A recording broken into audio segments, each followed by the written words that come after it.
Welcome to my channel. Ahlan wasahlan guys, gimana kabarnya malam ini? Sehat ya? Fisiknya aman kan? Hatinya aman? Oke, alhamdulillah ya. Teman-teman, kalau misalkan ditanya, apa yang membuat santri atau kiai atau siapapun itu dihargai atau dihormati?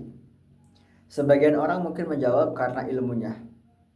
Ketika santri dihormati, santri dibanggakan, santri ditakzimi atau ulama ditakzimi, kebanyakan orang menganggap atau berpendapat bahwa karena mereka punya ilmu, karena keilmuannya. Oke, itu tidak salah ya.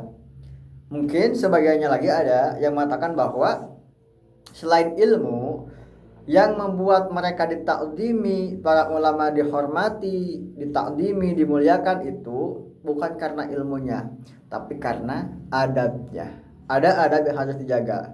Bahkan sebagian keterangan mengatakan bahwa al-adab fauqal ilmi.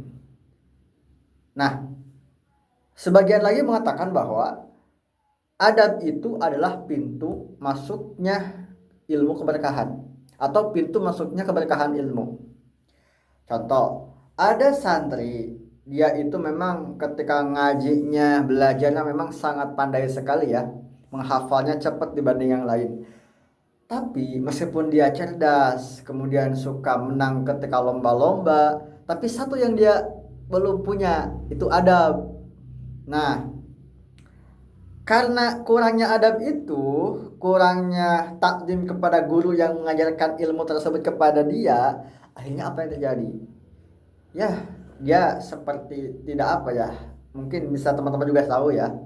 Tapi ada yang memang santri itu biasa-biasa teman-teman. Ketika ngajinya ya ada sebagaimana umumnya gitu kan. Bahkan dia itu dibilang pandai belum sempurna gitu ya, atau tidak pandai-pandai banget, atau misal kalau menghafal itu susah mulu gitu kan, lama kalau menghafal apapun ilmu itu teh. Tapi karena dia akhlaknya luar biasa, karena adabnya luar biasa, adab kepada gurunya, takdim kepada guru, takdim kepada ilmu itu walaupun dia memang sulit dalam menghafal ilmunya. Nah, dari keberkahan ilmu, dari keberkahan adab itulah dia mendapatkan ilmu dari Allah melalui doa tulus para gurunya, doa tulus dari gurunya. Kan ada ceritanya ya. Ketika di pesantren pada malam teh ngarit tuh di ngarit misalkan, atau tapi nyuci baju guru, terus ngomean motor manuk, motor manuk, ngomean misal motor guruna, atau ngamandian motor guruna, mobil guruna, terus memelihara manuk, burung-burung peliharaan guruna gitu kan. Tapi ketika dia pulang ke rumahnya atau mungkin dia jadi rujukan santri yang lain ketika ditanya satu permasalahan. Hebat kan? Nah, itulah mungkin keberkahan daripada gurunya ikhlas mendoakan santri tersebut, sehingga santri itu mendapatkan ilmu dari Allah wasilah doa ikhlas dari gurunya. Luar biasa bukan? Jadi betapa hebatnya adab dimiliki oleh seseorang. Bahkan Syekhuna Al-Mukarram itu banyak orang yang memang segan gitu ya. Ya, salah satu alasannya itu karena adabnya luar biasa. Kepada yang apa namanya? Paling bawah ketunya kasahandapen itu menyayangi. Kemudian kepada sesama menghargai, dan kepada atasan, bukan atasan, saluhureun ngahormat gitu kan.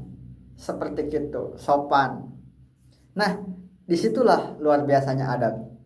Itu yang pertama ya. Bukan yang pertama, itu judulnya. Oke. Lalu adab apa saja yang mesti kita jaga? Tadi kan judulnya itu 5 adab yang sering dianggap sepele. Jadi judulnya itu 5 adab yang sering dianggap sepele padahal sangat penting di pesantren. Nah, mana? Yang pertama, mengucapkan salam. Ketika santri bertemu dengan santri lain, itu seharusnya mengucapkan salam. Bukan, "Hei bro, kemana oi?" Nah, ulah gitu. Tapi, "Assalamualaikum ya akhi." Atau misalkan, "Assalamualaikum, bade ka mana?" Gitu we biasa gitu kan. Ieu mah, "Hei, ka dieu." Aya naon?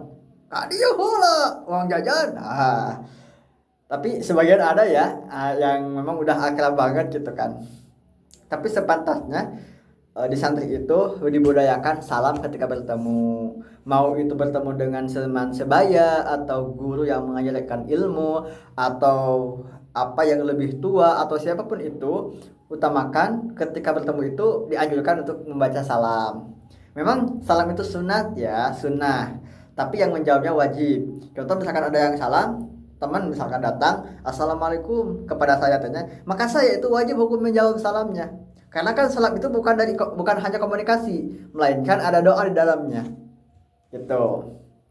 Nah, itulah penting adab yang mungkin dianggap sepele ya, tapi memang luar biasa kalau dibudayakan seperti itu. Yang kedua, mendengarkan saat orang lain berbicara. Atau misalkan orang lain itu bisa saja guru, teman, atau siapapun itu ya. Contoh misalkan kita di konteksnya guru.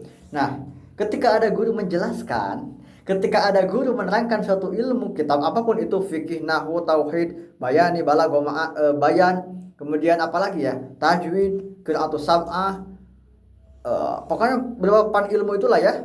Nah, ketika guru menjelaskan, maka adabnya gitu kita mendengarkan, jangan memotong pembicaraan. Gitu, fokus pada kajian yang berlangsung, fokus pada apa yang dia katakan, fokus apa yang guru sampaikan, supaya apa? Supaya apa yang dia sampaikan itu dipahami oleh kita dan kita tidak kebingungan untuk menjawabnya ketika ada pertanyaan. Itu kalau misalkan dipotong mungkin bisa saja salah paham atau salah penafsiran kayak gitu. Banyak ilmu hilang karena bukan guru tidak mengajar, tapi karena murid tidak benar-benar mendengarkan. Contoh misalkan ketika di pengajian, guru memang betul-betul gitu kan menyampaikan sebagaimana dia mendapatkan dari gurunya. Tapi karena si muridnya itu leha-leha, hurry, guyon ketika di madrasah atau di tempat pengajian itu, maka apa yang terjadi? Ya, ilmu yang disampaikan gurunya pun tidak melekat gitu. Oke, lanjut ya. Yang ketiga, menjaga kebersihan tanpa disuruh. Ada apa ya? Cerita. Entah pengalaman orang lain atau memang itu hanya sebatas pembicaraan apa namanya? Rolling gitu ya. Ketika misalkan ada guru datang ke satu lokasi, kebetulan ada santrinya di sana. Nah, santrinya di sana terus kelihatan lah di situ berantakan, banyak banget sampah-sampah kayak daun-daunan. Karena kan di pesantren itu ada pohon yang besar sehingga mudah banget tertimpa oleh dedaunan pohon tersebut. Nah, di mana guru mungkin mau keluar gitu ya, atau kondangan atau ceramah di luar, ada santri yang sedang berbicara. Ditanya oleh guru teh, bukan nanya, dia guru itu berkata, "Yang eta sampahnya." Tah, maksudnya mah ulah dijawab kieu. Oh, muhun eta teh sampah. Ulah kitu dijawab teh. Tapi berpikir gitu kan, kok maksudnya naonnya ieu guru nyarios kitu. Oh, maksudnya mah ingin bersihan, tah kadinya. Gitu. Tapi ada nu gitu oke ya, anu polos itu. Oh, muhun ieu teh sampah, cek saha mah. Astagfirullahaladzim. Nah, pokoknya mah hikmah dari dongeng bukan dongeng ya. Tapi soalnya mah emang aya nyarios gitu. Dari perkataan eta ambil hikmahnya gitu kan, bahwa jagalah kebersihan tanpa disuruh. Karena kan teman-teman juga sudah tahu ya, an-nadzafatu minal iman. Terus apalagi ya? Kebersihan itu menjadikan kita lebih nyaman, baik di kelas, di ruangan maupun di lapangan. Coba kan kalau misalkan bersih mah enak ya. Enak kalau bersih mah. Tapi kalau berantakan mah ya kebalikannya. Saruk-saruk gitu tah. Itu selain di ruangan, selain di luarnya misalkan kebersihan pada diri sendiri dulu aja ya gitu. Misalnya rapikan tempat tidur, kemudian jaga kamar lingkungan di pesantren, jaga asrama, kobong. Terus ya minimal kalau misalkan malas ngaberesan jangan ngabalaan gitu ya. Gitu. Kenapa demikian? Karena cara seseorang memperlakukan lingkungan seringkali mencerminkan ia bagaimana menghargai nikmat. Contoh, kalau dia misalkan mendapatkan apa namanya adrahi dari orang lain, nah ya diantaranya adabnya itu kalau misalkan ada santri baru nih ya bawa adrahi dan kamu ikut ke sana ikut makan, ya minimal lah tuh beres makan tehnya ulah ieu mah datang tadi onang pas beres makan terus kabur gitu kan, tak ulah gitu eta mah awan adabna. Eta katilunya terus kaopat menghargai waktu orang lain. Nah, ini penting. Kenapa demikian? Contoh misalkan, hargailah guru contohnya ya. Hargai guru ketika mengajar. Guru juga sama punya pekerjaan. Guru juga sama punya waktu, punya kesibukannya masing-masing. Dan dia meluangkan waktu untuk mengajarkan ilmu kepada kita, maka kita menghargai waktunya, harus dihargai begitu.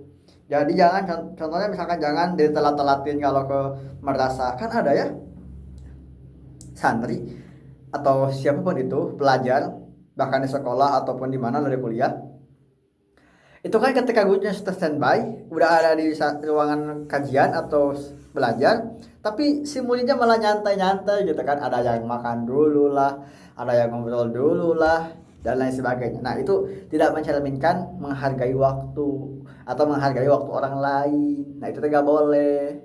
Coba bayangin kalau misalkan di satu pondok pesantren itu semuanya pada disiplin, luar biasa kan, keren rapi kayak gitu. Yang kedua, misalnya contoh tidak menunda amanah. Jadi kan menghargai waktu orang lain gitu, di antaranya itu tidak menunda amanah. Contoh misalkan ketika ada apa namanya diperintahkan, tolong kasihkan misalnya parfum ini ya misalkan, tolong kasihkan parfum ini ke teman itu. Nah teman itu sudah nunggu di sana misalkan ya. Soalnya kan dia gak punya HP, orang lain punya HP, jadi komunikasi lewat HP. Cuman karena ini ada keperluan, akhirnya dititipkan, diamanahkan gitu. Oleh saya misalkan, nah saya diamanahin lah, harus disampaikan ke dia. Tapi karena kitanya lalai, tidak menghargai waktu orang lain, maka dilihat-lihat dulu parfumnya dipakai, terus dipamer-pamer. Akhirnya yang nunggu itu lama, kelamaan. Itu gak boleh, kayak gitu. Yang kelima, adab yang sering dianggap sepele padahal penting di pesantren, yaitu mengucapkan terima kasih dan mohon maaf atau meminta maaf. Jangan susah ya, jangan pelit minta maaf, jangan pelit memaafkan. Coba bayangin, kalau ada suatu masalah atau konflik di pesantren dan itu sepele konfliknya, tapi kita itu pemaaf, itu kan bakal lebih enak gitu ya daripada kita membuat masalah itu jadi besar. Kayak gitu, bahkan lebih rumit gitu ya. Gitu. Jadi jangan gengsi meminta maaf atau jangan pelit di memaafkan orang lain kayak gitu. Allah saja maha maaf gitu kan. Lah kita sesama manusia masa gak saling memaafkan gitu ya. Jadi mohon maaf ketika penjelasan ini banyak yang babaliot gitu. Ya doakan saja semoga kedepannya jauh lebih baik. Jadi gitu ya. Jadi dua kalimat sederhana itu mampu menjaga banyak hubungan. Ketika kita punya salah minta maaf. Ketika mereka punya salah dan mereka meminta maaf pada kita, ya kita maafkan mereka dengan lapang dada kayak gitu. Karena akhlak yang baik itu sering terlihat dari ucapan sederhana. Ya salah satunya minta maaf gitu dan terima kasih. Ketika dibantu, terima kasih ya sudah membantu, atau misalkan makasih ya udah nemenin belajar malam ini gitu. Ya minimal itu aja dulu. Coba bayangin. Enak kan ketika kita membantu terus dia terima kasih gitu ya, walaupun memang kita tidak mengharapkan gitu. Tapi ketika ada yang mengatakan pasti kita bahagia. Sesederhana itu bahagia ya guys ya. Nah kayak gitu. Jadi 5 poin tadi ya semoga aja bisa diambil pelajaran gitu dan kita bisa berjalannya waktu menjadikan poin-poin tersebut itu hidup kembali di pesantren. Ya seperti yang tadi saya katakan, mengucapkan salam, mendengarkan orang lain saat berbicara, kemudian menjaga kebersihan, apalagi menghargai waktu orang lain, mengucapkan terima kasih dan minta maaf dan lain sebagainya. Mungkin teman-teman boleh menambahkan di kolom komentar ya. Nah, ilmu memang membuat seorang dihormati, tapi adab membuat ilmunya diterima dan membawa manfaat, seperti itu. Jangan menunggu menjadi orang besar untuk menjaga adab. Justru adab yang baik itu adalah jalan menuju kemuliaan. jalan menuju keberkahan. Gitu ya guys ya.